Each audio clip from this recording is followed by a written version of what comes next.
Well, good morning, everybody. We're going to go through a little workshop on time management. As I said, this will not help you get more than 24 hours in a day, but hopefully it will help you think about how you're spending your time and perhaps give you some strategies or techniques as to how to focus the time that you're working on so that you can use your time wisely, okay? And we're just really going to be exploratory today. Project management, time management, planning is a big topic. So we're just going to keep it light and stay fairly across the top. But what I'm hoping to do is give you just some general principles, some things to think about, to give you some principles on how to prioritize your work. And one of the things that I find with time management is that people get stuck. So I've got a few techniques for becoming unstuck, how to get motivated again and how to start moving. So that's what we're trying to do today. I've realized, why is that not moving on to the next one? There we go. I realized that my agenda is actually incredibly light.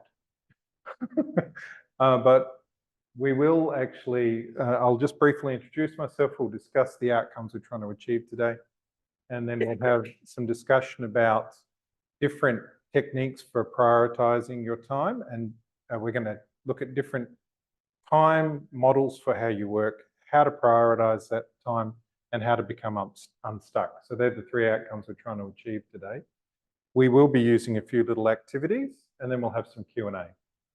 So I'll just repeat this from last week. My background is that I do come from the automotive industry, and I used to lead problem-solving teams. I also did cultural teamwork, and my main role in the automotive industry was solving production and productivity problems, saving money through improving processes. And that often meant looking at the processes in detail. And you'd be surprised, I could shave seconds off a process and that would save money, but not so much as saving weeks off of delivery times. So saving weeks off of delivery times would actually save a lot more money than just a few seconds off a process time. So we would look from cradle to grave in terms of the product to how to manage the time. I've also had leadership responsibility in church governing bodies as an elder. I've had management leadership roles, both in NGOs and in the secular workforce, as well as event management. So I don't consider myself a time management expert, but I've learned a few things along the way that make it a little easier to manage your time and the people who report to you time. There's a few things that we can do to make that better. All right. So the outcomes, we're going to look at different needs for time management, some basic principles in that, different types of prioritization models, and how to get unstuck. So it might be you that needs to get unstuck, or it might be someone you work with that needs to get unstuck. All right. So the first things I want you to do is I want you to grab pen and paper, and I want you to just write down different ways that you use your time. And I want you to just work on your own for a minute with pen and paper on a notepad or something. What are some different ways that you use your time? And I'll leave that quite vaguely open with no clarifying answers.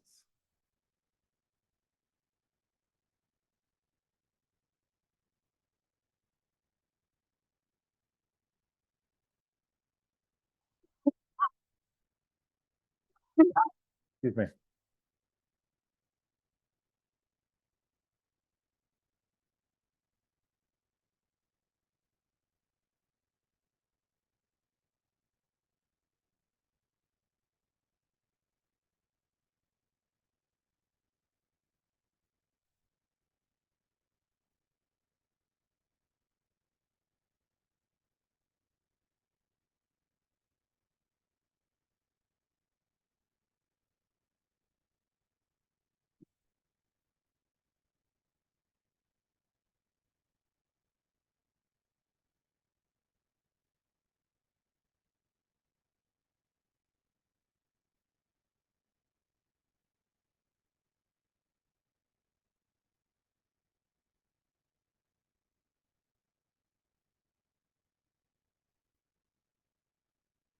All right, so maybe you've put a few things down on the list. Give you just another 30 seconds to finish that list. And then we're going to talk to the person next to us.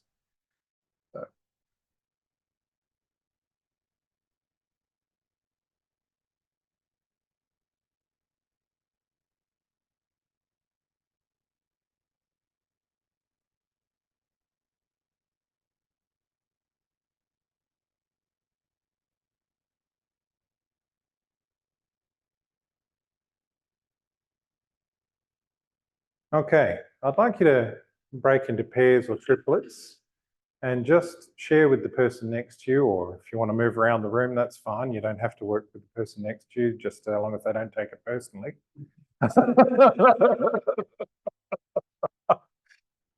Just take a few minutes in your groups, maybe 3 or 4 minutes in your groups, just to describe different ways that you're spending time. What are you using it for? How are you using it? What times do you need to manage? So just break into groups now, and I'll give you 3 minutes, and I'll remind you in a couple of minutes to make sure you've both shared and listened. So don't do all the talking, let the other person talk too. Oop.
All right. Make sure everyone's had a chance to share with each other. So, all right. So what sort of things bubbled up when we talked about time and how we're spending time, how we're using time?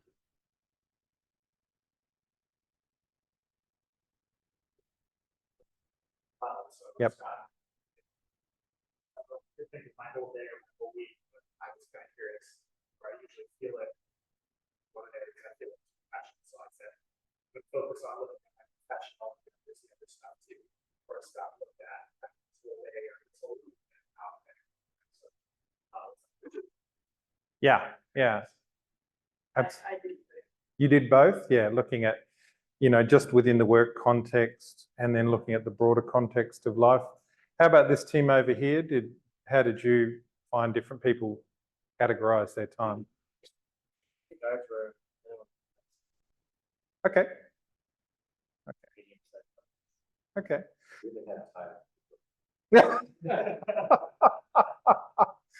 Oh, there's always one.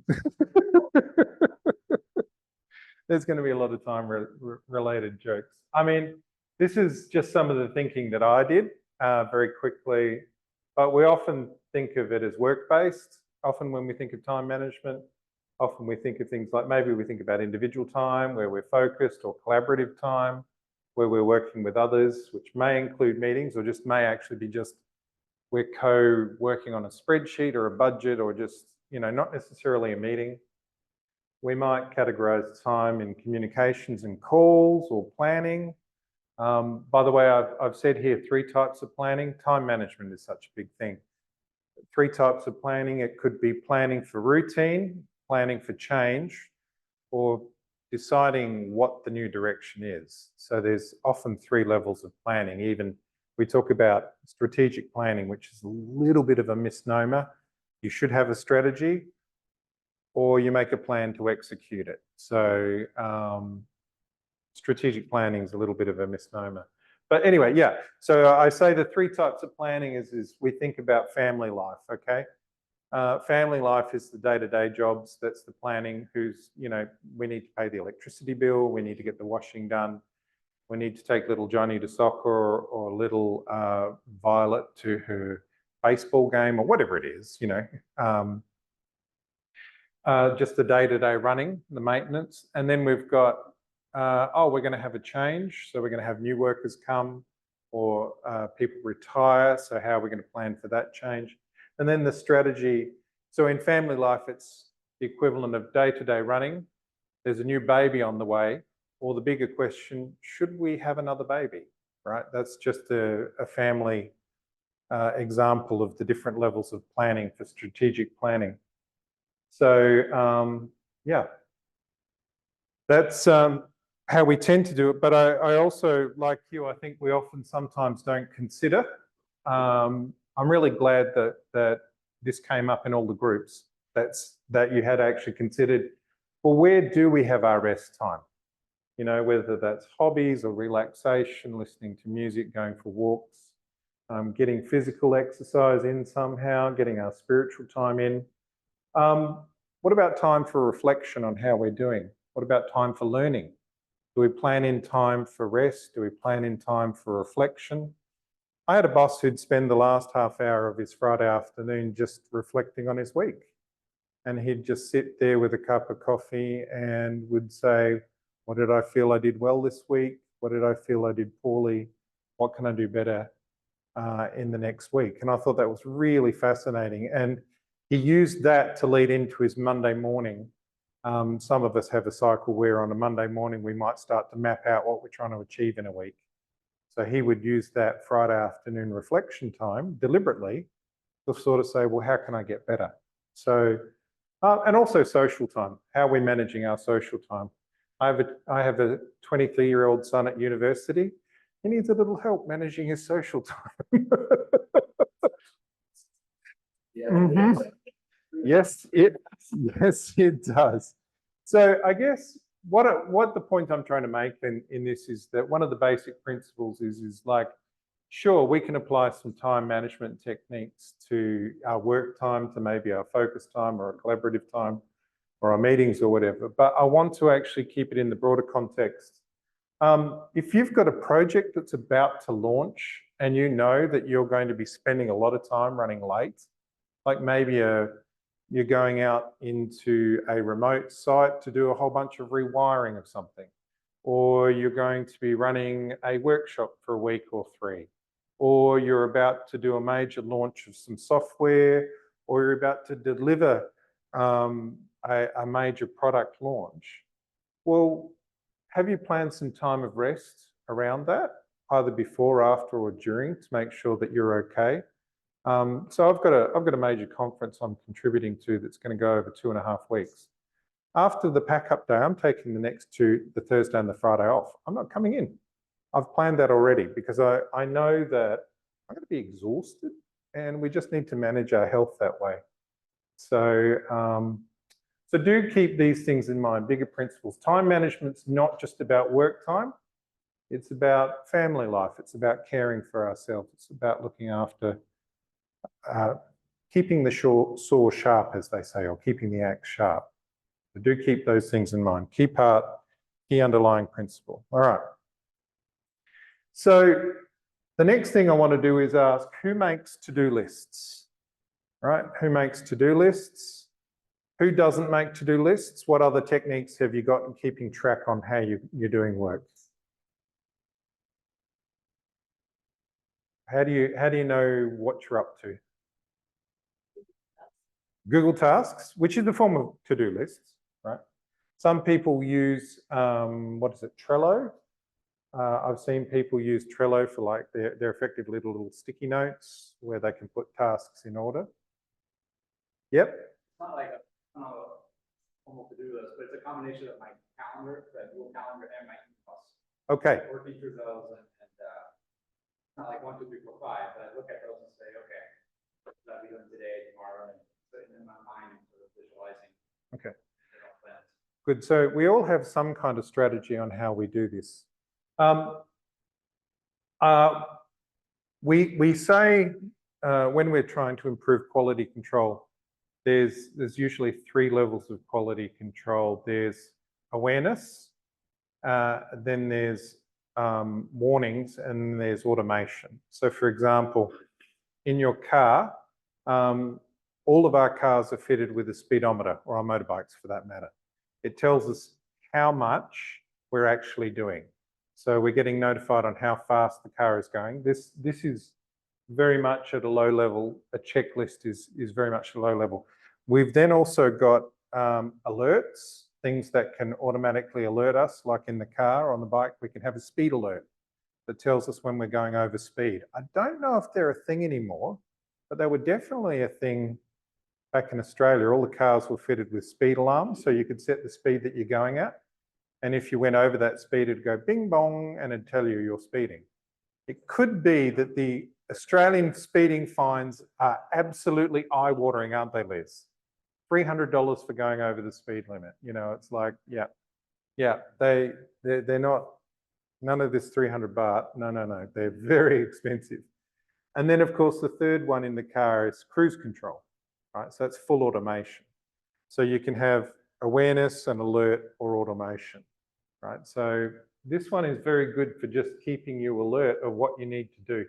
Checklists of things to do, not necessarily ordered or groups, and items can be added in any order. Now, what we're saying is to-do lists are good, but priority lists are better, right? So a priority list is where items are considered to be either low or high priority. Sometimes you group similar tasks together in a batch. I know people set aside time to do emails. So they say between 11 o'clock and 12 o'clock is a good time to catch people.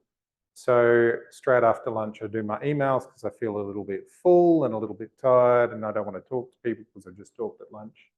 So they might batch together. Or at the end of the month, we might manage our time to reconcile our finances and put in our financial report where we get all our finances together. Some people batch documenting their receipts. They've collected them along the way, but they batch jobs together in a similar time frame to do it like that.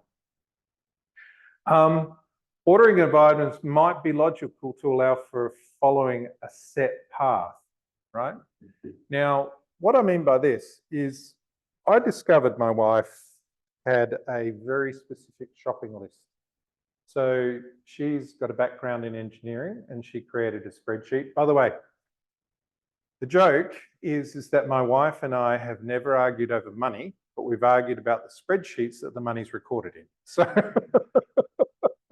we both like us some spreadsheets. And I discovered that she'd created a shopping list in a spreadsheet that was absolutely deliberately ordered in the path she would take around the supermarket. Oh, wow, right? So her shopping list was very specifically ordered in the path that she would trace through the supermarket. And yeah, have you ever considered that? Who's been to IKEA? Right? Who's been to IKEA? Did you feel like you were getting lost? Right? Yes. Did you feel like these big signs on the floor were showing you where to go? Actually, eventually you're like, I don't know where I am, so I'm just going to have to follow the signs because I'm completely lost. That is completely deliberate, right? I walked in there and I noticed this straight away because I'm a process engineer at heart. I could see that they were deliberately taking me on a path, and I'm like, okay, how can I hack this path? They had very few cut-throughs, little spaces where staff could jump from one department to the other. I had to really find them because they want you to follow a very set path, right? And so the set path is typically look at the display rooms, which are a source of inspiration on how you go. And then you start to look at the big furniture, and then you start to look at the little furnitures and the little things. And then they've got a spot where there's just sort of like grab items, where they're little items that you can just grab and put in your basket. And then finally you get to the warehouse where you pick the things off the shelves yourself. I'm like, this is evil genius. So but they're definitely making you go through a set path to make you shot to do something in the order that they'd like you to do it in. And I can tell you right now, they've had people like me who've worked for a long time, both marketing people and process engineers who've studied the daylights out of this, and they know exactly how customers work. So yeah, a priority list it's actually an ordered, sorted, thought through listing. And we use fuzzy logic. Some people get hung up on, well, which one's higher or lower priorities? Use fuzzy logic where you're putting things in sets, right? You just say, well, this is a higher priority, I'll do that early in the day. This is a lower priority, I'll do that later in the day. Don't get hung up on, well, is it priority 1 or 2, or is it priority 4 or 5? No, don't get, it's priority 1 and 2 is a high priority, priority 4 or 5 is a lower priority, okay? So, how do we actually do some prioritization? What techniques do people have? Do you prioritize your workflow? Do you prioritize your time? And what techniques do you use? I would put the stuff or on my email. Right. Right. And actually, there's a lot of Google products that actually just let you just add a star really easily, whether it's making a bookmark or making a message a star or starring a file or a folder. That's a good one. What else do people use to create priorities? Yeah, I have those to-do lists. I do use Trello. It starts off as a to-do list, but then inevitably I go and then it allows you to rearrange. Yep. And so the high priority things are always at the bottom for me. Really? And so I'll go back through. Usually when it's time to work on to-do list things, go through, okay, which ones am I going to work on? And I saw next slide, like, urgent, important, less important. I originally had different lists for that, but I find that it kind of sorts itself out because those tasks I can't get to, they just go high there. And that's 6 months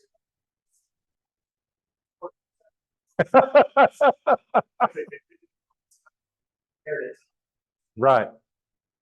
Right. Now we're going to talk about the Eisenhower Matrix in a minute, but is there any other ways that people, how do you sort, how do you identify what's something you're going to focus on today? Okay. Oh, okay. Okay. There's definitely some prioritization techniques used around the 1 minute rule, which is, can I deal with this email in 1 minute or less? And if I can, I'm just going to deal with that. There's some pros and cons with all of these techniques. But yeah, sometimes I've talked to people who say sometimes when I'm stuck, I feel like I just want to get a run on the board or some runs on the board. And so I might just, when I'm having a bad day, I might just start with something that's a little easier. Be gracious to yourself. We do have bad days. We do have days when the night before you discovered your daughter failed all her classes, or your son just crashed his car, or, you know, these things happen. You know, you had to spend the weekend trying to figure out how to help your dad back home in his home country with his health needs. We do have days where we're not going to be high performing. So that fits in, whoops, sorry, out of shot. That fits in with a previous list of saying rest, social, and so forth. So just so that you know, also, this surprises people, but as a production engineer, I only ever expect, I did measure things down to the second in the factory, But when we calculated how much time we expected a worker to actually do a work, what percentage of the hour was our expectation, do you think, of how much they would be working? Have a guess. Actually turning a wrench. 45, 30 minutes. Oh, we're getting there. You're closer. It's about 51. We allowed for 85% uptime. So we said uptime was when they're taking a piece of metal or plastic and they're putting it in a machine and processing it, right? So we allowed for 85%, which means that even in a high cutthroat 3% margin industry like the auto industry, we're not expecting everybody to work 100% all of the time. People need to have breaks, they need to go to the toilet, they need to have rest, particularly in a factory where you're moving physical metal components for exhaust systems. They're heavy. And our biggest injuries, yes, we did have big ticket ones like amputations, unfortunately. I was there that night. I'll tell you that story over lunch one day. Yeah, we did have big ticket ones like that, but most of ours were sprain and strain injuries. And also what we learned was that some of the worst injuries were brand new workers who quite frankly were trying to impress the boss in the new job. They felt they wanted to do a good job and they wanted to impress the boss and they wanted to do well. And unfortunately, they'd sprain and strain themselves. So, all right, let's talk about here's 3 different techniques for figuring out a priority. Now, this one's called the Eisenhower Matrix. It's from the President Eisenhower. He made a speech talking about he needed to identify what was both urgent and important. And Stephen Covey picked it up and ran with it. It's become one of these ubiquitous 4-square management boxes. These boxes are everywhere when you study time management or anything to do with management in general, actually. And what we do is we actually run the thing through a couple of questions. So the first question we ask is its importance. Is it important that I do it? Or is it important that I do this? Okay, so this is actually 2 questions, right? Now I'm getting some funny looks and that's okay. What we say is importance, does this help me meet my goals? Okay, does this help me meet my objectives, my goals, my work responsibilities, my job description, my performance goals? Is it important that I do this? Okay, is it important that I do this? So that's one thing. The second question, is it important that I do it? Yes, right. So the question is does this need to be done, yes or no? And is it that I'm the only one with the skill set that can do this, right? Now, sometimes that's true. Sometimes it is really, you're the only one with the skill set who can do this, right? Or you might be the only one with the authority to do this. You might be the only one with the training to do this. So take, for example, a first aid incident. Somebody might jump in, but as soon as a nurse or a doctor shows up, we all back off and let them take over, right? So if someone has a bleed, we're all going to try and do something to help that person. We're trying to clamp the bleed or whatever. But as soon as somebody who's actually got the skills and knows what they're doing, we're happy to step aside and let them do it. Right, so if it's important that we do it or that it gets done, you know, is it important that we have to do it because of our skills or that it has to get done? It immediately fits in either we have to deal with it or delegate it. So the question is, oh, I've got this all the wrong way around.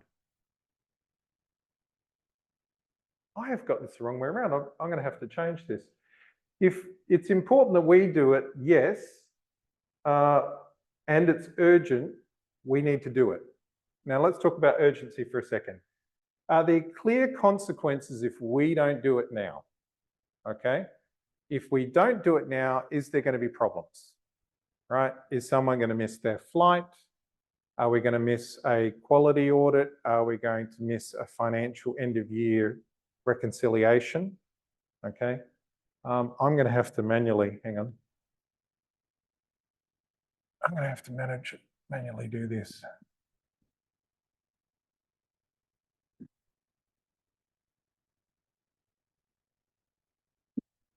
Okay, sorry about that, folks.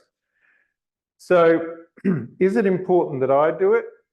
Yes or no? Now, we then have to say, is there clear consequences if it doesn't get done now, right? So if there's no clear consequences, if there's no deadline, if there's no urgency, we can then start to say, well, if I have to do it, but I don't have to do it right now to meet a very important deadline, I think I can delay it. Now, I use the word delay, but really what I mean is schedule. I use the phrase that Nate finds so amusing, or I'll book an appointment with myself to do that sometime later. Now, those of us who do work on Google Calendar, you may do this where you actually book a time, right? You book an appointment and you block out time to actually do a task. Who does that, by the way? Is it just me? No one's, hey! See, I'm not as weird as everyone thinks I am. So yeah, you basically schedule time for yourself. You put it on the list and say, I have to do this. So for example, for me, I just got a new passport. I have to get the visa transferred. I wasn't doing it. I had Knut hassling me. And so is it important that I do it? Yes, it is important that I do it. Is it urgent? Well, I've got 30 days. So it isn't urgent right now. There's no clear consequence if I don't do it this week. So I have to schedule it. And I wasn't getting it done. So eventually I booked an appointment on my calendar, go to immigration. And it worked. I did it yesterday. It popped up whilst I was actually waiting there. And it said, go to immigration. I'm like, oh yeah, that's right. Now, what you might find is urgency can shift very quickly, right? So remember that I said I had 30 days to transfer my visa. Well, if I delay it too far, that urgency could be that there are clear consequences if I don't do it now. So it can shift something into this area. All right, let's talk about this one. If it's not urgent and it's not important that I do it or that I have the skills to do it, politely drop it, okay? So I'm not going to give you any hints on how I drop things because you might start to decode when I'm not worrying about stuff that I don't feel is urgent. But I will confess this. Somebody looked over my shoulder at my email account and saw 1,758 unread messages, and he nearly died with one leg in the air. He's like, how do you live with that? And I'm like, well, a lot of them I'm CC'd on.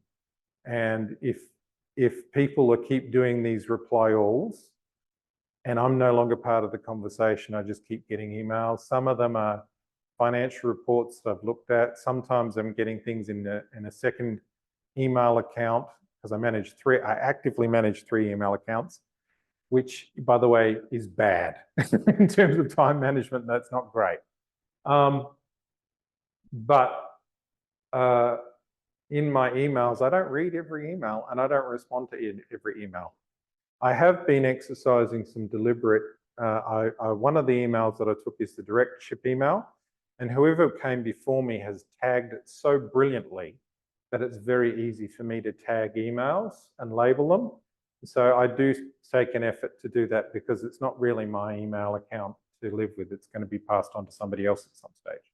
So I make the effort with that. But basically, that's one indication of dropping it.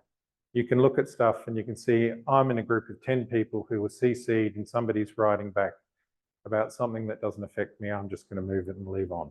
But I'm not going to tell you how I do it in other ways. Because as I said, you might figure out some of my language that decodes the fact that, oh, Marcus has decided to drop that. So particularly since my supervisor's in the room, I'm definitely not telling. Now, a word on delegation. Delegation's a bit of a litmus test. We tend to think that delegation has to go downwards, that it's only from the top down. Not necessarily. It can be from sideways, and it can actually be back up depending on how this works. Delegation, here's a good really good measure for should I delegate it or not. So can somebody do it at as least 80% good as I could? Okay, right? Yeah, Royce, you're having a response to this. What's going on there? I just know people.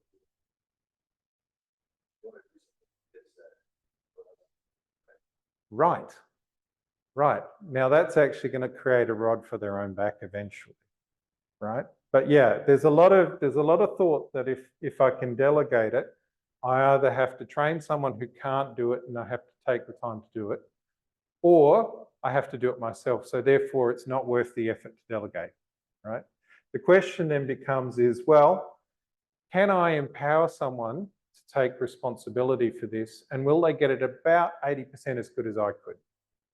And I think that's a really healthy way to sort of manage delegation, right? Do they have the skills to, they may not do it quite the way I would do it. They may not have quite the skill set, but actually I'll give them an opportunity to shine, give them an opportunity to express themselves.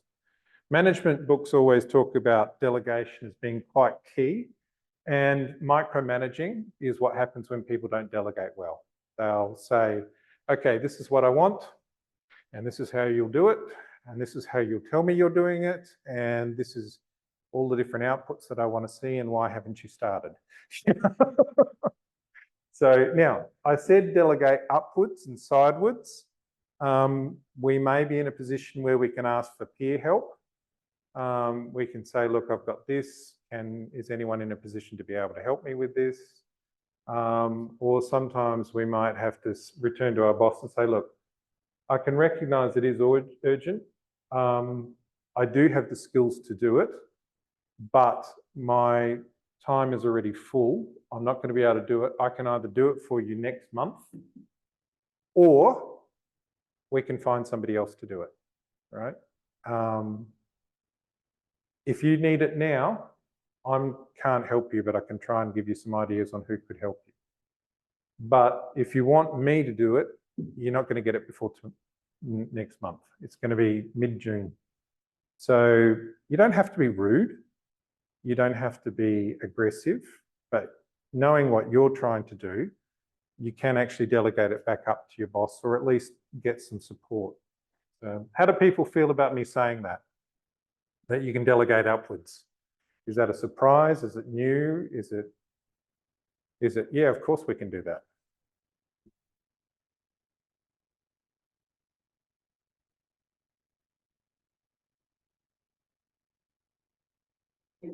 Like the whole delegating on our ego can sometimes get out.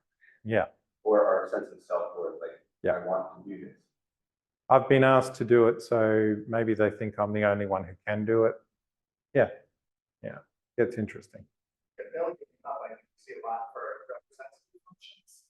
It's just, exchange where that happens. Everyone has to be something they delegated and offered that actually. Yeah, sometimes I can say, actually, you guys need to do it and tell us what we can do to help you. So, yeah. Is there anything more to say about this? Who's actually, yeah, Carter? Question about delay. So you say delay. What do you think about an indefinite delay? So it'd be different than drop it because it's possible you will get to it, but you say, I'm not able to get to it at this point. I'm not sure, when I might have enough time.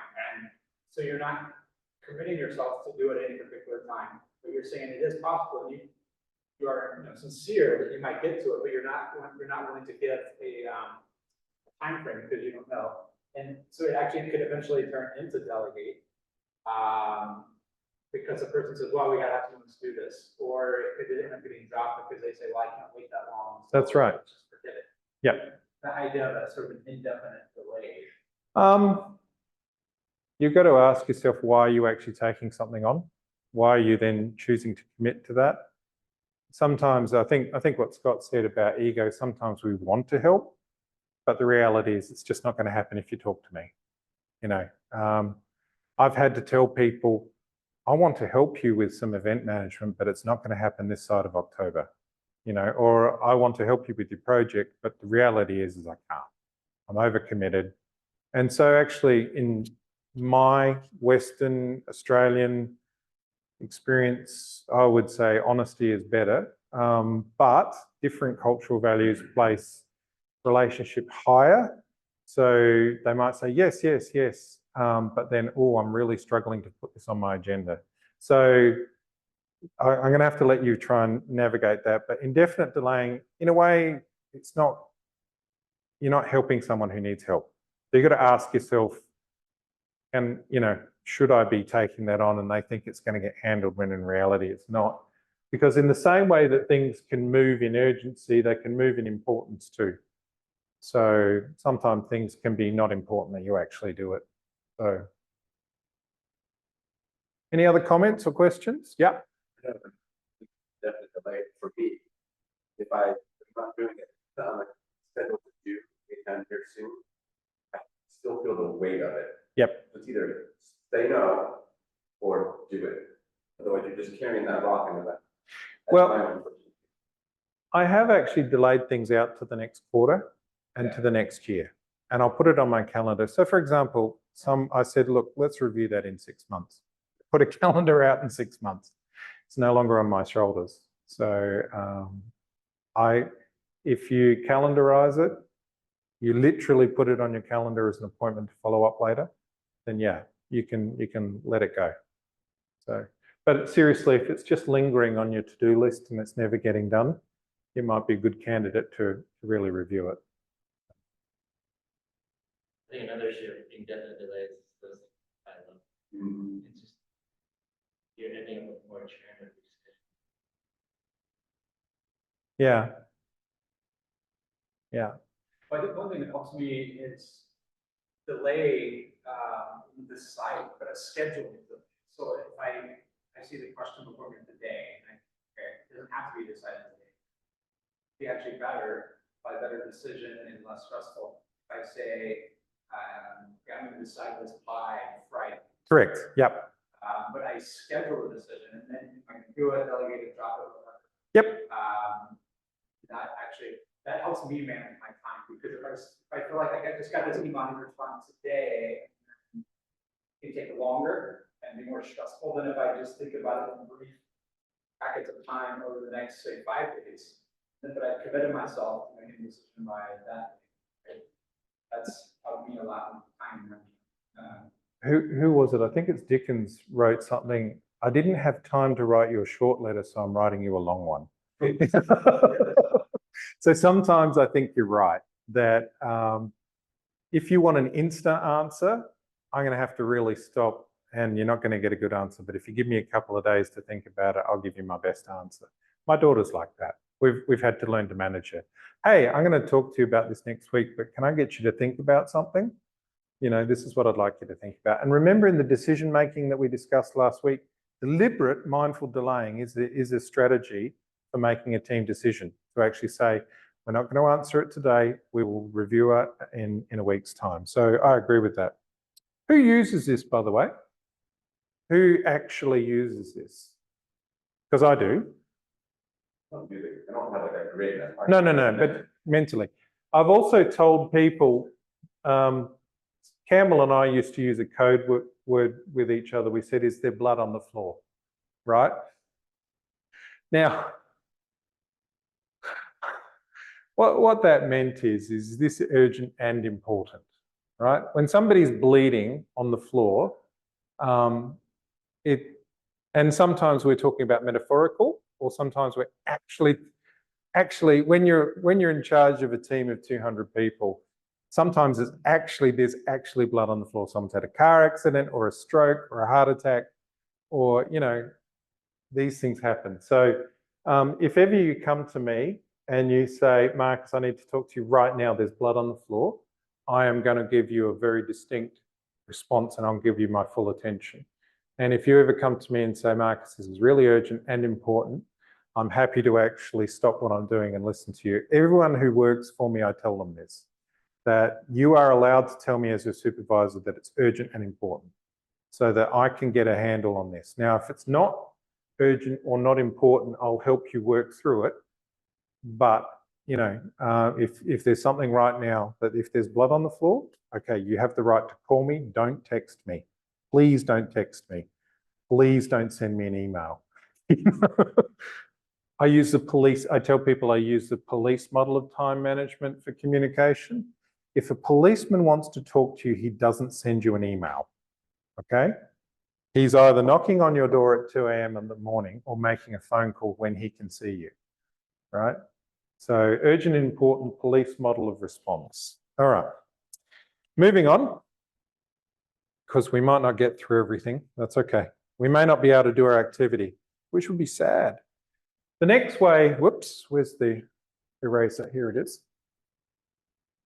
The next one that we talk about is the Pareto principle. Who's heard of this one? Who's heard of it? Who knows that it was an Italian economist who was trying to figure out why the top 20% of the community always had most of the money in a community?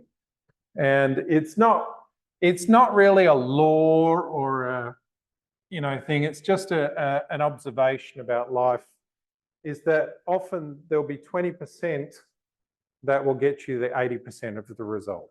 So what we find in life is that, let's go into a Baskin Robbins. How many flavors at Baskin Robbins? 31. It's right there in the name, by the way. All right. So BR, the B is separated into a 3 and the R has its vertical separated, so it creates a 3-1. Check it out. Anyway, I can guarantee that there will be a set number of flavors that gets about 80% of their sales, right? You know, vanilla, chocolate, and strawberry. That's why they put those 3 in one bucket. Okay, they have these 31 flavors, but really most of their sales will come through a subset of that. So the principle is just try and spend 20% of your effort that's going to, or 20% of your focus that's going to get the 80% of the results, okay? So take a moment, I want you to take a moment and think about how this might apply in your work. What are some of the things that actually get you the results, but you could perhaps focus on 20% of the time?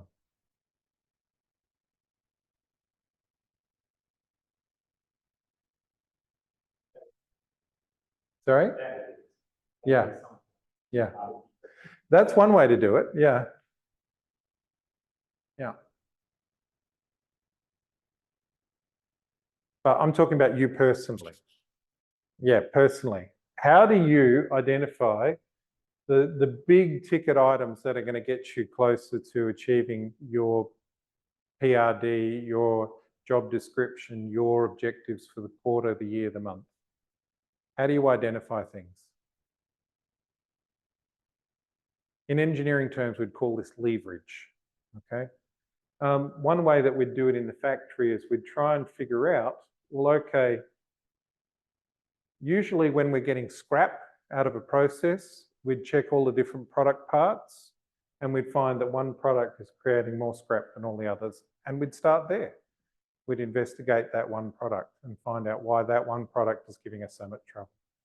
We'd usually find out it had a special process, and we usually found out that that special process wasn't being controlled well, so that's how we would do it. But, by the way, for those of you who are wondering, when I drew this up, I just eyeballed this chart, and then I thought, okay, just for fun, what is the ratio of these? This is actually 21.8% of the height of that. But then I thought, I've actually done the work. I'm not going to spend the next 5 minutes trying to make it exactly 20%. Right? I thought, you can laugh, but that's what went through my head. Because some of us will then continue to spend the time to make sure it gets up to 100%. Now, there are occasions where you have to hit 100%. Right? And there are occasions where you have to do this work to make sure it's finance, for example, is something we want to get as close to accurate as we can, you know, make every single effort to do so. But there are other times when it's like, you know what, if this is 21.85% of the overall height of the graph, job done, okay? Any thoughts on this idea? Can you see how you might apply it in your work? Yeah. Yeah, software, we call that remaining 20% of those after get around to the other.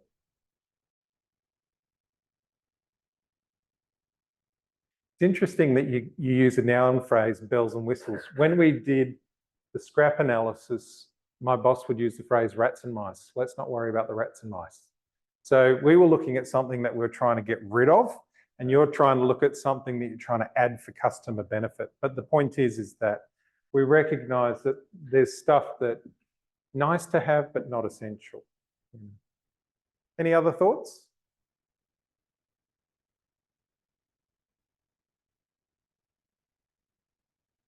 I do find it also like what Mike was saying. I spend that time with folks that manage all the departments that I'm responsible for.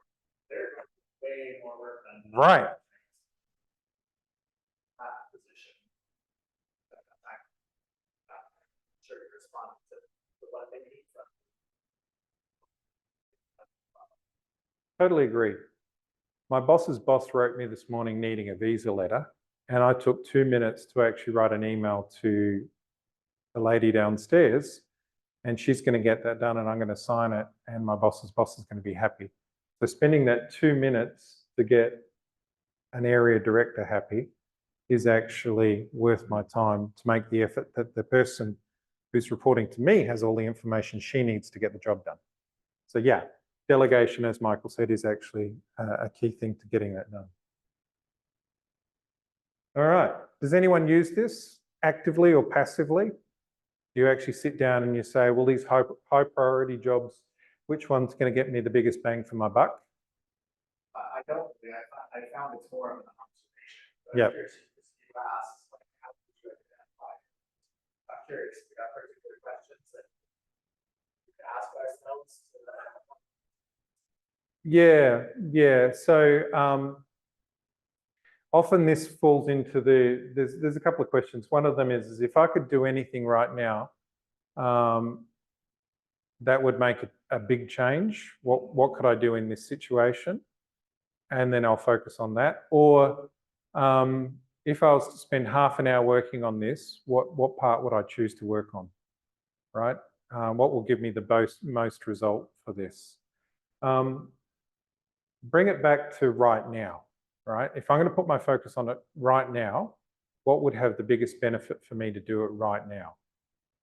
That's something that can usually indicate it. Or when you've got a list of jobs, you might turn around, again, it might be financial, right? So, or it might be related to people's time and work. Of all the things that I have to do, like of all the things that I, maybe policies I have to change or things I have to do, which one will affect the most people, right? Which one's going to have the biggest effect on people? Which one will make the most people's jobs easier? Which one will save us the most money? Which one will save us the most time? Not just me, but us as a corporation or as an organization. So which one will create the greatest benefit for the greatest amount? So that's one way to sort of prioritize it. And yeah. Any other thoughts?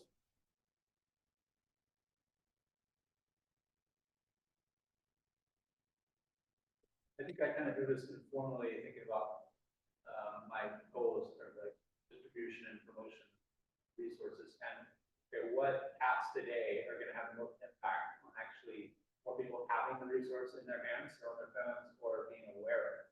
And that tends to be what I prioritize. That gets done first, and it's something like a 20%. And then there's things like reading emails about organizational changes and processes, with those that matters. But in terms of the time spent, that has much lower impact, at least direct impact, on the distribution and promotion, which is my PRD.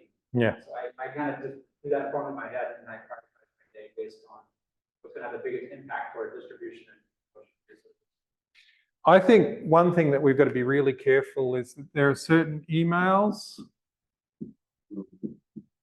that fall into this box, and we get trapped writing them and spend way too long writing those certain emails.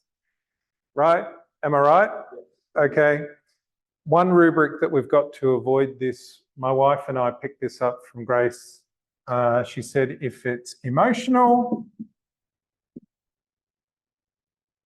or complex, go face to face or voice to voice. Right? Forget the email. Right? If it's emotional or complicated, go voice to voice or face to face. Right? At least, because I think we get caught in our email management spending time longing to try and say what we mean to say and thinking, how do we say this without upsetting them or whatever? And we wind up spending a lot of time writing emails that really actually don't give us that much benefit. Yeah. I'm wondering, glancing at what Carter just said, like we have a job that we're here to do that we want to do. Yeah. Then we have these things that other people say that we really should be doing. But Yeah. wondering on the left side, the green is like, yeah, that's our jam. But the red is like, we probably shouldn't spend that much time on it. I wonder if there's a third color, some sort of a yellow, let's give it a little bit. Because obviously the other person thinks that that's right in their green. Right. Yeah. What happens when the boss thinks it really is important that you do it? Right. Who was it? Rad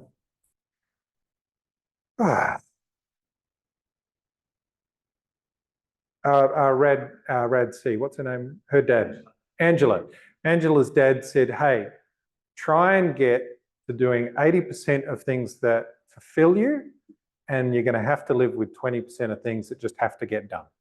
Right? So he said that as a counselor. He said that try and get your workload where you've got 80% of things that are fulfilling you, that are meeting you, and just acknowledge that up to 20% of your time might be doing somebody else's paperwork, somebody else's direction, whatever. So yeah, because people delegate downwards. So yeah, there is the reality that, you know, but try not to when of the things you're in control of, try not to focus your time on the 80% that's really just polishing or really just not moving you forward.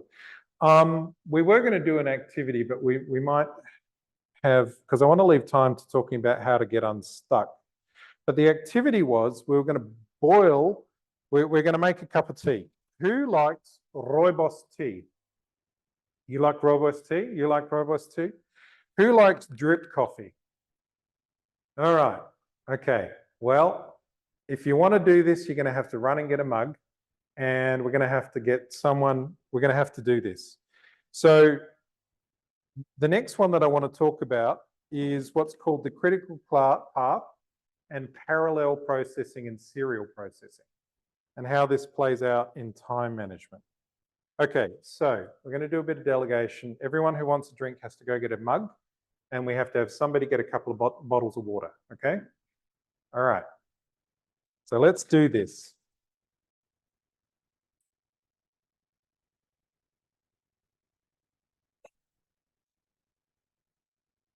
Oh, yeah.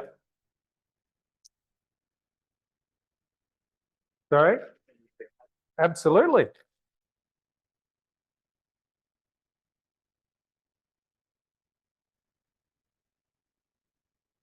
You like rooibos? Coffee that, okay, oh, so it's this one. Yeah. Yeah, I got everybody's attention now. How you doing, Liz? I've got one of these patio before.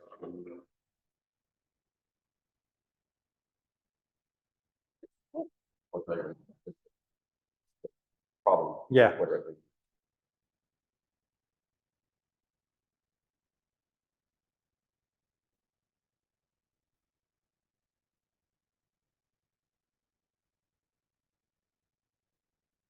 How old do you want this to go? Yeah, fill her up. But more. Third leader. All right.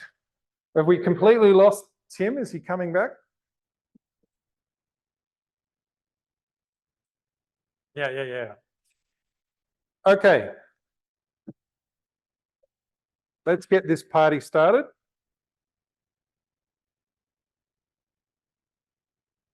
Wow, let's point it towards the camera. All right. Yes. This My wife bought this. My wife bought this because she saw it and it brought her joy, was her quotation. Now, come, you're going to make it yourself. So what we've got is we've got some empty clip over bags, right? So you're going to need to tear these off. And then you clip them over your coffee cup. Okay. And then you fill the bag, the filter bag, with the coffee. Okay, so I've got some of my home ground coffee. All right, so I brought that in. So it was ground fresh on Tuesday. So keep pulling. That's it. 2 layers. Well, that's the plan. All right, is anyone going to have a rooibos? Rooibos is a South African plant called redbush, and its leaves can be used to make a tea substitute. So if no one's going to have that, we're all going to have coffee.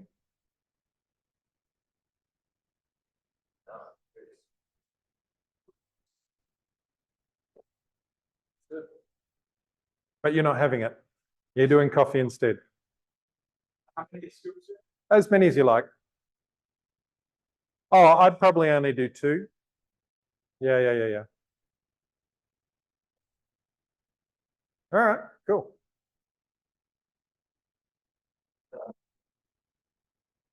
All right.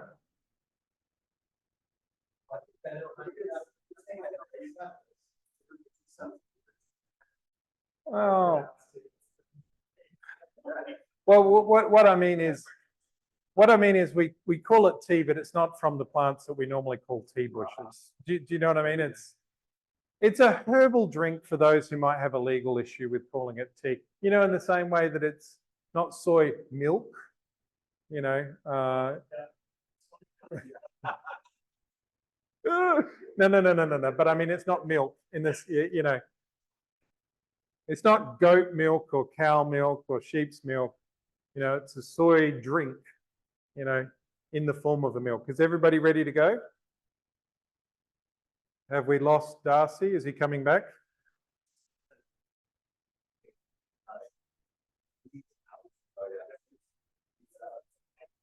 It's a white liquid, yeah.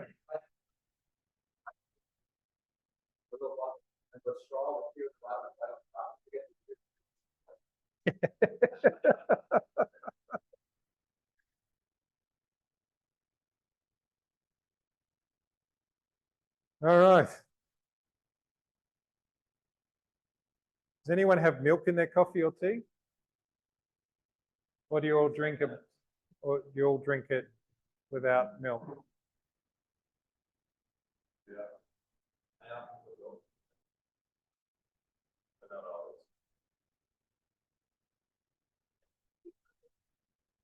I don't know if we go with.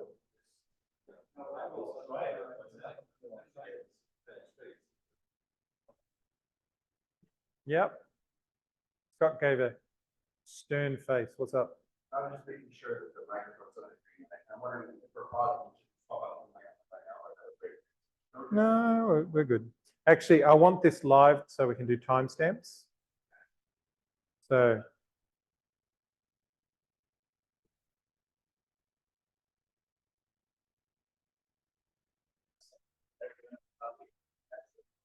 Yep.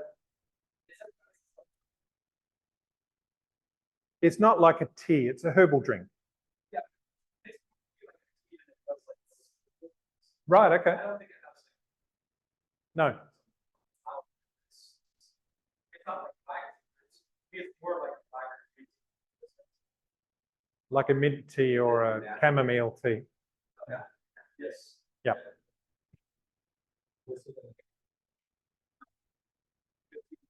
I don't know, maybe we should give you more caffeine. Now, whilst we're waiting, what we would normally do is we would actually get a stopwatch, and we would have had people who were doers and people who were observers. And what we would actually do is we would actually take each step that people were doing And we would map out what their start time, their end time, and their elapsed time is. And where we're going with this is that one way to identify a priority is to identify what's called the critical path. So we're now waiting, right? Which indicates that we are now on the critical path, okay? All right? So what that happens is that we have two ideas that we use. We're going to use parallel and serial work, and parallel work is when the work is being done, when something is are done at the same time. So each of you filled up your coffee filters in series. Each of you went to go get the mug, right? Each of you, somebody went to go get the water at the same time as everybody else got some mugs, okay? We're able to then boil the kettle whilst you're filling up your coffee. And in fact, we had time for 1, 2, 3, 4, 5 people to put their coffee in, one at a time, using one spoon, and one person put their tea bag in there, right? And we're still waiting for the kettle to boil, right? So the point is that there are jobs that you can do where you're just going to have to wait for this to be done for the next job to start. So you cannot start steeping the tea leaves, or you cannot start dripping the water through the coffee bag until the kettle is boiled, and it's almost there. Here we go, waiting for it. It's got that sound, you know, you get used to the sound of your own kettle. Almost there. Yeah. Click, there it is. It's temperature gauge. So you can now start pouring your tea. You can now start pouring your coffee. So again, what we've done now is we've gone from a parallel stage. So now we're going to have series again, where each individual person is going to have to actually pour their coffee carefully. So the point of this is to point out that sometimes things can be done in parallel, and sometimes things have to be done in series, one after the other. And why this is important is you should probably have a think about what work can be done in parallel, right? What's something that can be done while I'm waiting for something else? So a good example is if you send something out to a subcontractor or out to somebody to get something done. You get some printing sent out to a print shop. You get maybe some work done at, so for example, I'm just ordering 100 shirts that need to be embroidered. Once I've done the design and I've signed off on the design and I've signed off on the purchase order, they're all the things that I have to do. Now I have to wait while they do their job. I can get on with other work. So the idea is to actually prioritize things that actually have to be done in a certain series, okay? And the critical path is the one path where you cannot hurry it up. You can't go any faster than that. So one of the keys to prioritization is to understand which is the slowest path through this set of tasks, okay?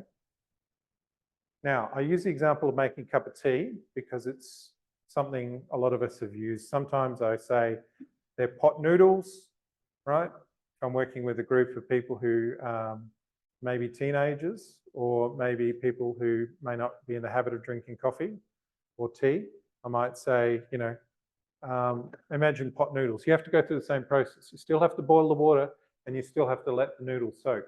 But in the meantime, you can go get a fork, you can set the table, you can even wash some dishes, you can do what you like. So one trick to time management is to understand what's going to be the thing that I cannot hurry up, that I have to wait for, and how can I do other things while I'm having to wait for that to occur, okay? Nobody boiled the kettle and then started filling their cup with their coffee. Sorry, nobody boiled the kettle and then started putting the coffee in the drip bag. Nobody did that. You all did it while you were waiting for the coffee to boil, the water to boil, because you know you've got time, okay? It's quite natural. So think about that in your projects, right? We know that when we put toast in the toaster, we've got enough time to go get a plate and some jam or butter or whatever it is, find a knife, because that's our life experience. So try to apply that at work, all right? If I'm going to delegate a task to someone, I now know how much time I've got to do other things until they come back to me with a task completed. Is this a new idea to anyone, or is it a different application?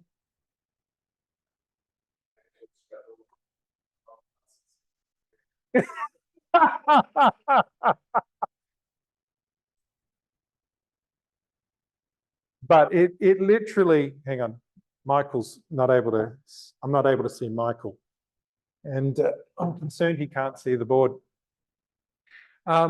We would do this. We would get parallel processing. We might even do 2 kettles worth of water. So if we needed to produce 500 parts a day, and the best our machine could produce was 200 parts a day, we might either buy a second machine or we might run multiple shifts. So, and different choices would give us different advantages or disadvantages. But sometimes we literally put 2 machines side by side doing the exact process in parallel, right? That's why it's called parallel processing, because it's not in series, not one after the other. Okay, so just identifying what's the critical path can help you with your time management and prioritization. Anyone got any comments? I think one thing I ask myself sometimes about parallel, because I like to do it because the time is more efficient, but then it's actually how much computing power do I have in my head to run so many parallel tasks and still achieve what I think is a good quality. Right. And so sometimes I actually like to say, okay, I actually need to stop and reduce the parallel work right now, and just sometimes just kind of stare maybe out the window or something for a minute, focus my mind, and that's actually worth doing, because that's going to help me reduce errors and actually maybe get things done in serial more quickly, because I'm better focused. To be clear, I agree with you, and I'm not talking about what we call multitasking. Okay? The idea that we can multitask and jump between tasks with a rapid switch rate is actually a little bit of a myth. When they studied workers in an office environment, they found that that they had an incredibly low amount of time on task on any one particular task. And they found they were more productive when they actually stopped what they were, stopped interruptions. And we call it focus time now. Strangely enough, we've created a new word for it. It's called not being interrupted, or not letting yourself being interrupted, or not being distracted. But we call it focus time now, so there we are. I'm not talking about multitasking in that regard. So for example, I've seen Scott work where he's digitizing some old tapes. He's got a machine that's running in the background. He has to load that up, but as the audio cassette tape plays at its so many revs per minute, that has to do it in real time to record to a USB device. He doesn't have to sit there and watch it, right? He could, but he doesn't, because he's actually much smarter than that. He sets it up, he checks that it's running properly. He might check it every now and again, but that's what I mean by parallel processing. I mean something that's truly automated, that you can set and forget, and then move on and do something else whilst that's running. Because Scott would actually do these conversions from audio cassette to USB file, to MP3 files onto a USB stick. And he would literally set one up, and because it has to play in real time, he used his time wisely to backfill that space with something else, maybe managing emails or whatever. So that's what I mean by parallel processing, not multitasking or task switching, okay? It's something clearly where you truly can set it and forget it. Like boiling a kettle. So I don't have to maintain that. So, yeah, multitasking is, no, that's not good time management. I think sometimes even with those automated processes, for example, programming audio players. Sure. I press go and under 1 to 3 minutes. So I don't need any active thought about that. but I do actually be paying attention when it's done. And so then, like if I'm working on an email, which I'm doing sometimes, but then part of me is saying that you need to check when it's done, because if you let it go too long, then you're losing efficiency in the serial process of getting the audio players done. But then if I'm thinking about, oh, I gotta check back in this audio player, then that's taking something away from me writing an email. Because part of my mind is reserved for making sure I'm staying efficient on getting them done. So I might not be as focused on email as I would if email is the only thing in my mind. So even that sort of automation, still need to every 3 minutes be resetting it, right? So that I still find myself, okay, what's the best balance here? Yeah, you do. Look, I'm not going to tell you. I expect you to take this these suggestions and apply them as appropriate. So I'm not going to tell you that you should be working in any particular way, but I do appreciate what you're saying. So yeah, sometimes it's better to actually stay focused. If it's a half an hour audio cassette that's Scott can do something quite productive in that half an hour time chunk. It's a good time chunk to get something done. If it's 3 minutes, sorry? I could waste time this as well. Yeah. All right, let's move on then. We've got about 10 minutes, so I'm going to throw four really quick ideas at you for how to get us unstuck, right? We have stuff we have to do, and we just feel so not motivated how to do it. So how do we get unstuck, right? Well, here's a few suggestions. The first one that's going around a bit is called eating the frog. Eat the frog. The next one's Pomodoro. The next one is go for curiosity, and the next one's find the fun of the game. So let's just quickly rattle through these. So attributed to Mark Twain, there's two quotes, and I'm not sure which one's the real one. So he either says, or maybe he said both, eat a live frog first thing in the morning and nothing worse will happen to you for the rest of the day. Or if it's your job to eat a frog, it's best to do it first thing in the morning. And if it's your job to eat 2 frogs, it's best to eat the biggest one first. Okay? Right? Sometimes we've just got to eat that frog. All right? Sometimes there's no way around it. Eventually you just got to eat the frog. So just remember Mark Twain, wonder whether it was Huck or what was his mate, Huck's mate? Yeah, Tom, whether it was Huck or Tom had to eat the frog, away they go. All right, just eat the frog. Sorry. And I've had to tell my kids this, I'm like, sorry, there's no way around this. You have to do this now. I haven't used the phrase eat the frog, but I will be from now on. All right. Pomodoro technique. Okay, so this was an Italian guy. That's why it's called Pomodoro, which is Italian for tomato. What he did was he was struggling to stay focused on his studies, and so he tried to figure out a way. This is not necessarily a new idea, but it's become very popular. He had a kitchen timer in the shape of a tomato. Okay, so it was one of those, just those old-fashioned, you twist it to how many minutes you want, and it buzzed. You know what I'm talking about. So he would set it to 25 minutes work. He would give himself a 5-minute break, and he would repeat this 2 or 3 times. And he would start to get focused, and then after 2 or 3 times, having done maybe an hour and a half or 2 hours work, he would give himself a half an hour break. I've actually used a very similar technique. I didn't know it was called Pomodoro at the time when I was writing my thesis. Every morning I had to get up, watch the family go to school, and sit at my computer and try and figure out how to get started with my day. Some days it was easier than others. The advice I was given by Tom Tien was that there's only ever 2 times to write. You write when you feel inspired, and you write when you don't. So on the days when I wasn't feeling inspired to start, I would literally give myself a 10-minute timer, right? I'm like, just 10 minutes. Can I give myself just 10 minutes of just sitting down? You can do any horrible job for 10 minutes, and I'll give myself a break for 2 minutes. I'll go downstairs, I'll get a drink of water, and then I'll boil the kettle, and then I'll have a coffee in the next 10 minutes, after the next 10 minutes. But what would happen is I would find that after about 3 or 4 of these cycles, my alarm would go off, and I'm like, no, I'm in the zone now. And you don't need to actually take a break.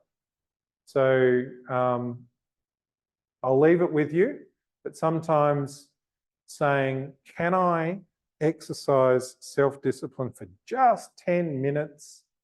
And if I can do that, I'll come back and I'll do just 10 minutes again. And I find you start to build up a bit of momentum, okay?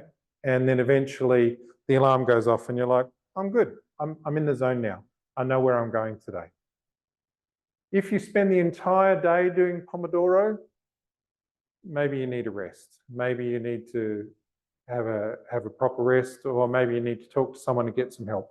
If you spend the entire month doing Pomodoro, you definitely need to talk to someone about, you know, if your work motivation is so low that you have to do this for everything you're doing, then that's probably an indication that you're probably needing to check out something. You might need some help in some area of either your work or your personal life.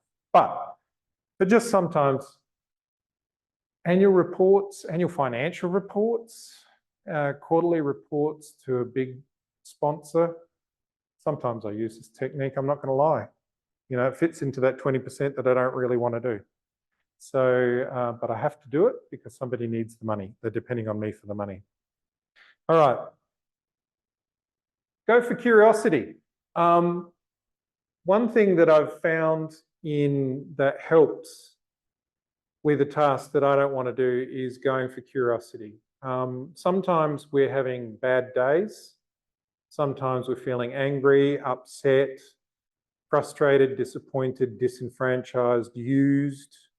And some days we're feeling inspired, we're feeling spirit-filled, we're feeling motivated, we're feeling loved and supported. Okay, if you're going to wait for days when you're always feeling inspired and motivated, how do you deal with it when you don't?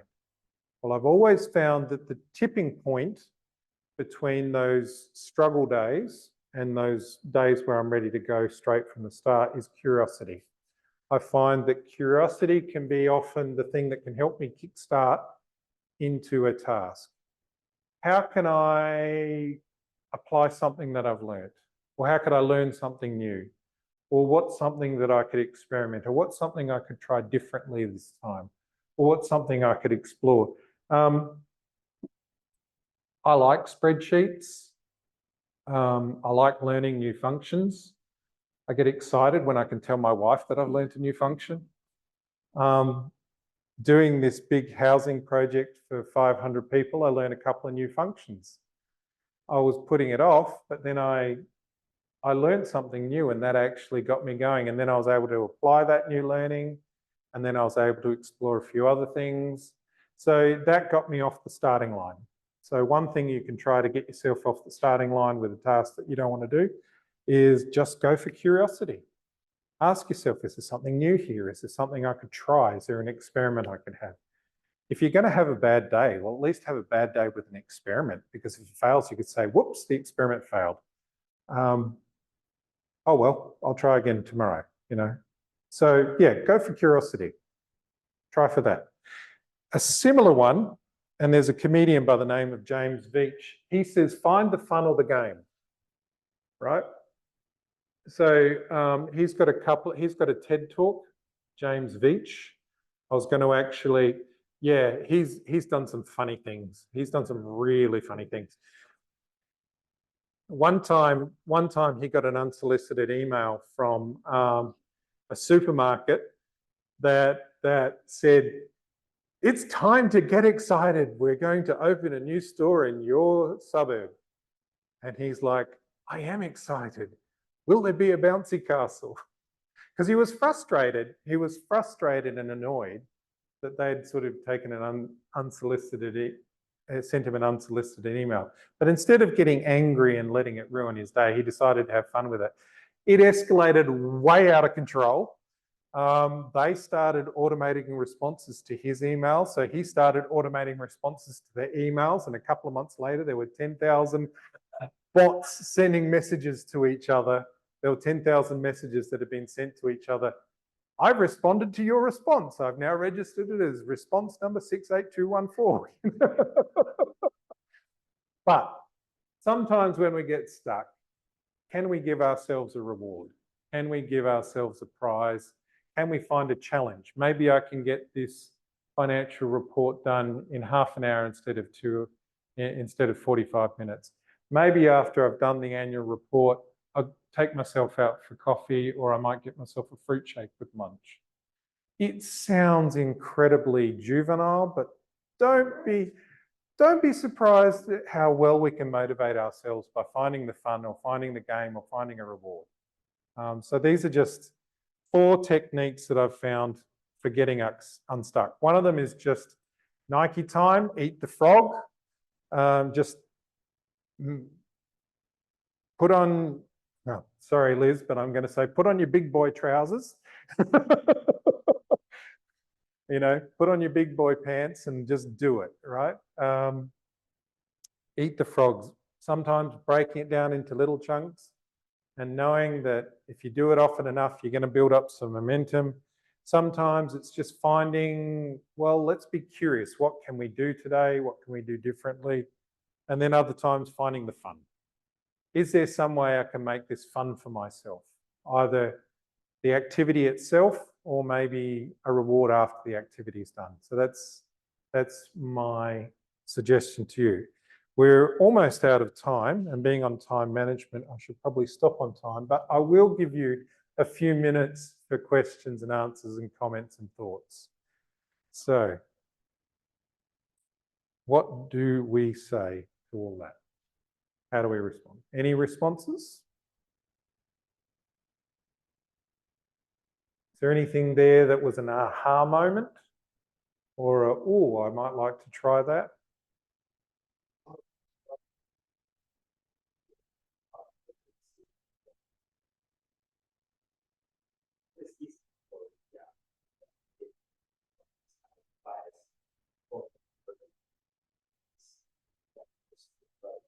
That would be very easy for me. But my struggle is always usually is on the how to measure, how to evaluate what's the importance of certain methods. It takes time.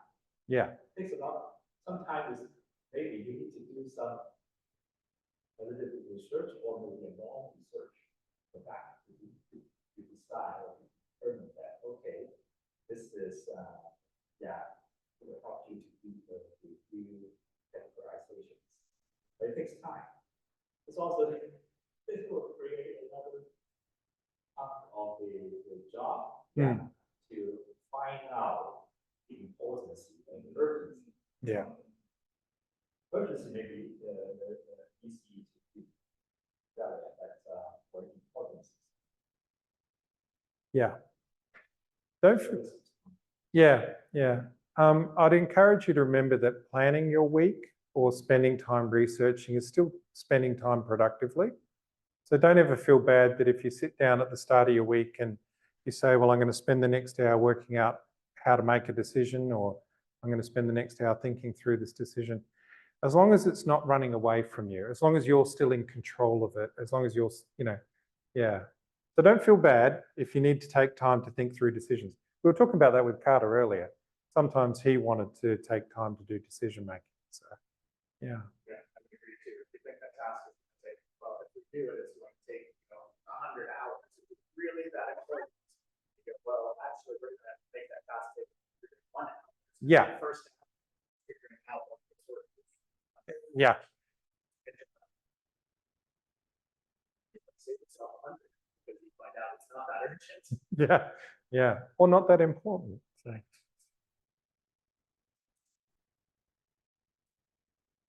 Yeah. Scott, you wanted to? I was just saying that in our line of work, sometimes we do a triage. Yep. Someone comes in and it's their blood on the floor. Yes. Not my blood. Right. And it's not, and I don't think the other's blood is not much blood, but there is blood on the floor. Yep. But all of a sudden, we're now having to deal with that. We had our top white dark green thing we're trying to do today. Yep. I found that for me, sometimes it's best not to be at my chair if there's something I need to get done. Because the walk-in, we want to be helpful, we want to be supportive. And so sometimes the walk-in person kind of sucks you in.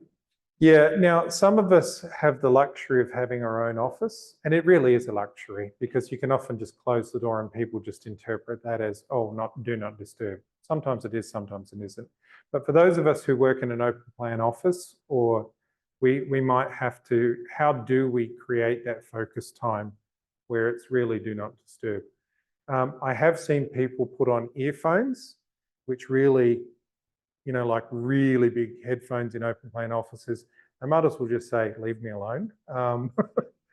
But still they're disturbable. So yeah, sometimes you might have to decide if this is really important focus time and it's really something that has to be done, maybe I need to perhaps book a meeting room to do it. So I'm not at my desk, book a small meeting room to do it, hint, hint.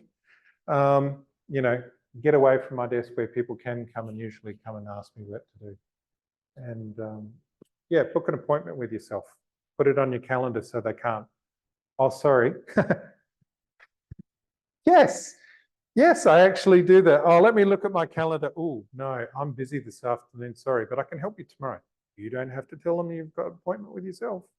Sometimes you're under no obligation to change that. Sometimes if it's your boss, you might be. And I'll leave that to your discretion. Yes. Yeah, he's in the room, so it's a thing. All right. Any other comments or questions? Think about talking about scheduling, say that hour of time. Yep. Before you decide if it's peak. Yep. Do it. Often for me, I feel like I can do it. This is making better if instead of say taking an hour one day, I take 10 or 15 minutes across a few days. And that time for let it digest. Yep. Like usually you'll make a better decision if I break it up over a few days, short period of thinking about it instead of one time, one day. All right. Okay, cool. If there's no more comments, I've got a question for you. What was the most interesting part of the different ideas that I presented to you today? I'd just like to know what people responded to the best.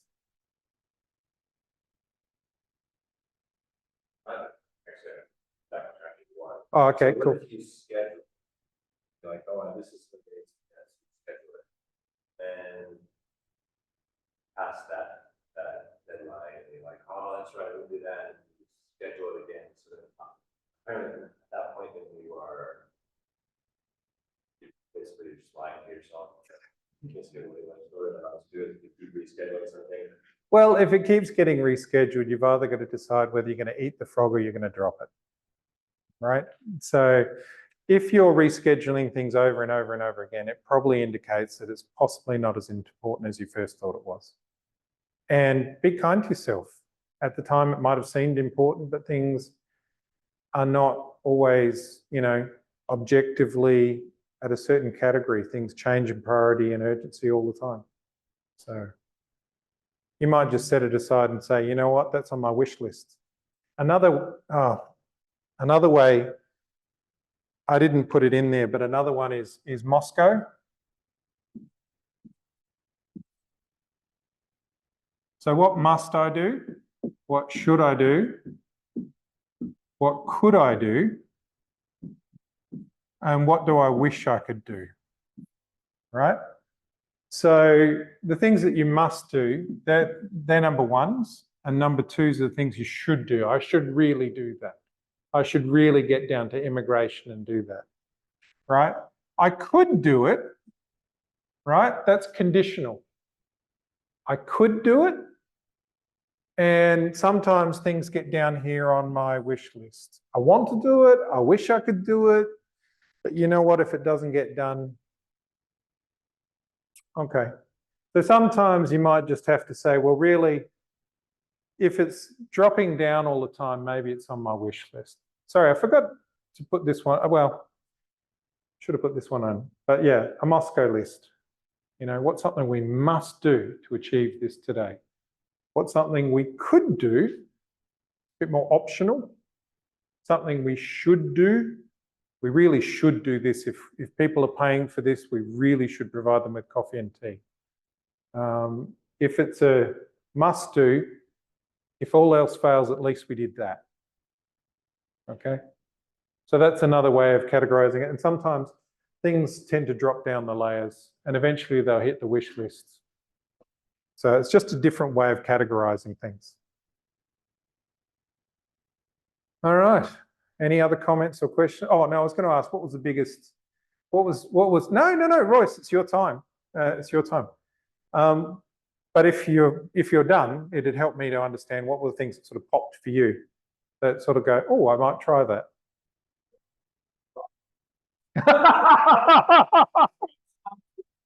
Yeah, Mark Twain. I'm not sure which quote.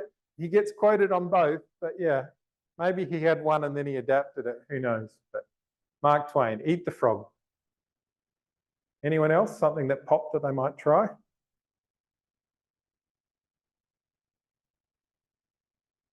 We're focusing more on that 80. Right. Thinking about, I've heard of that before. Cool. Thank you. Anyone else? Yeah. Yeah, that was the one. It's helpful just to go through all of that and go, am I doing that in my current day? And if so, how? So just have to go through that all those different things, different ways to communicate that. I like consider that, but Just to reiterate, I'm trying to give you options and choices that work with your personal style and the way you work. I don't expect you to apply all of them. Just if you can find one tool that maybe gives you a chance at prioritizing your time a bit better. All right, anyone else?